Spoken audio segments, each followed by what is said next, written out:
C'est une bonne question, hein. Comment faire que ta vie soit pas de la merde?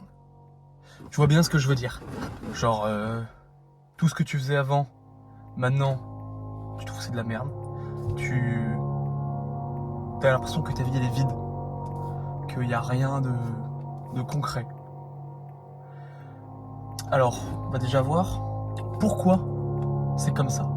Donc, ça vient juste d'un seul truc, la dopamine. La dopamine, à la base, c'est un truc bien. C'est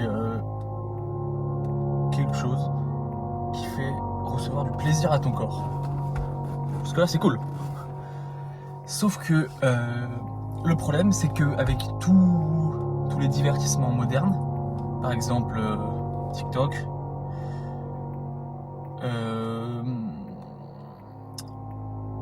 tous les trucs comme ça, la pornographie, les fast-food, etc. Tout ça, ça fait monter notre seuil de dopamine très très haut. Et à un niveau que on ne peut pas égaler à part avec ces choses-là. Donc, par exemple, voir un coucher de soleil, ça va libérer de la dopamine. Mais pas autant que rester 1 heure sur TikTok.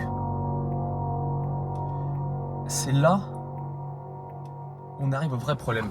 C'est que ta vie, la plupart du temps, c'est des choses simples. Si par exemple, tu vas chercher le pain à pied, tout plein de trucs comme ça, tu te fais à manger, tu prends une douche, et tout ça, ça libère de la dopamine. Sauf que ça en libère pas autant que TikTok, la malbouffe, etc. Et c'est pour ça que tu as l'impression que ta vie elle est merdique. Parce que tout ce que tu fais, du coup, ça n'arrivera pas à ce niveau-là. Donc, tu auras l'impression que c'est de la merde. C'est pour ça que tu as l'impression que ta vie c'est de la merde. C'est pas compliqué à comprendre. Mais c'est plus compliqué à sortir de ça. Parce que si on sort pas de ça, on finit par rester dans ça, dans la malbouffe, dans rester sur TikTok, dans se branler 15 fois par jour. C'est pas une vie top quand même, hein. Il y a mieux quand même. Et tu t'isoles et le problème il stagne. Parce que ça va être de pire en pire en fait. Et si c'est de pire en pire, ça va pas s'améliorer. Ça va de soi. Maintenant, comment sortir de ça? Ça va être dur. Ça va être très très dur, hein. Le Note November par exemple.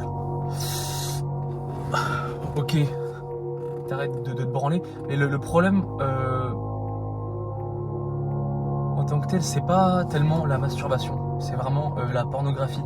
C'est quand même une dose de dopamine qui est vraiment énorme. C'est similaire à une addiction à la cocaïne quand même.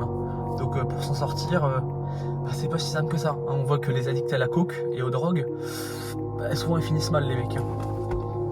Et je pense pas que t'as envie d'être addict à la pornographie toute ta vie. Il y a un peu plus de choses drôles à faire dans la vie quand même que juste te branler tout ton samedi après-midi dans la chambre avec le volet fermé. Ouais, on est d'accord sur ce point-là. Alors comment faire? Alors c'est pas compliqué, tu arrêtes tout. TikTok, la malbouffe et le porno. Comme ça tu dis ok, ça paraît simple mais comment ça j'arrête? Juste t'arrêtes. Tu fais l'effort mental de te dire j'arrête. Et je fais autre chose. C'est le problème. C'est que la plupart du temps quand tu fais ça, c'est que t'as rien d'autre à faire. Si t'aurais, un truc important à faire, un truc que t'aimes bien. Par exemple, t'aimes construire des cabanes dans les arbres. Si tu construis une cabane dans les arbres, tu vas pas te branler et tu vas pas rester 5 heures sur TikTok. Pour arrêter tous ces trucs-là, il faut que tu trouves un truc que t'aimes faire dans la vie et qui va en quelque sorte remplacer tous ces trucs qui sont mauvais pour toi. C'est pas si compliqué que ça, sauf que faut trouver un truc. Et le problème c'est que pour faire ce changement, il faut que t'aimes un truc. Et si tu passes toutes tes journées sur TikTok, etc., à part rester sur TikTok, t'aimes pas grand chose normalement. C'est le problème. Donc Donc c'est là que moi je mets juste le problème devant tes yeux. C'est pas moi qui va devoir le régler à ta place. Donc il va falloir arrêter progressivement, faire des trucs aussi, sortir de chez soi, aller voir des gens, faire des choses. Hein, ça aide beaucoup. C'est en faisant ça que tu vas découvrir un truc que t'aimes bien. Peut-être que tu vas aller courir, que t'as jamais couru de ta vie, que putain c'est drôlement bien. Et qu'en fait tu vas passer ta vie à courir. Bah écoute, c'est super. C'est mieux ça que rester à rien foutre chez soi, tu vois. Donc voilà. Trouve-toi un truc à faire que tu aimes et qui prend quand même pas mal de temps, si nécessaire.